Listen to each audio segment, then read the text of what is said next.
యువ hero RD Sai Kumar నటించిన super hit చిత్రం శంబాల ఇప్పుడు బుల్లితెరకు రాబోతోంది. ఈ డివోషనల్ మిస్టరీ థ్రిల్లర్ థియేటర్స్లో, ఓటీటీలో అదరగొట్టిన తర్వాత ఇప్పుడు టెలివిజన్ ప్రీమియర్కు సిద్ధమైంది.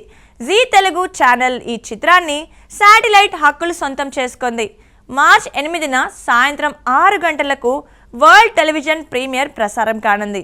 ఈ విషయం గురించి పూర్తి వివరాలు చూద్దాం. యుగంధర్ ముని దర్శకత్వంలో తెరకెక్కిన శంబాల ఆది సాయి కుమార్ కెరీర్లో హైయెస్ట్ గ్రాసర్ సినిమాగా నిలిచింది.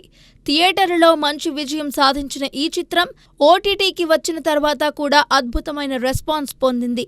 ఇప్పుడు జీ తెలుగు ఛానల్లో మార్చి 8 సాయంత్రం 6 గంటలకు వరల్డ్ టీవీ ప్రీమియర్ జరగనుంది. అర్చనా అయ్యర్, స్పాసిక, మధునందన్, రవి వర్మ, మీసాల లక్ష్మణ్ తదితరులు కీలక పాత్రల్లో నటించారు. శ్రీచరణ్ పాకాల సంగీతం, మహిదర్ రెడ్డి, రాజశేఖర్ అన్నభిమోజుల నిర్మాణంలో ఈ చిత్రం తెరకెక్కింది. ఈ మిస్టరీ థ్రిల్లర్ బుల్లితెరపై కూడా అదే స్థాయి ఎంటర్టైన్మెంట్ ఇస్తుందని అంచనా వేస్తున్నారు. టీవీ ప్రేక్షకులు ఈ సినిమా కోసం ఆసక్తిగా ఎదురుచూస్తున్నారు.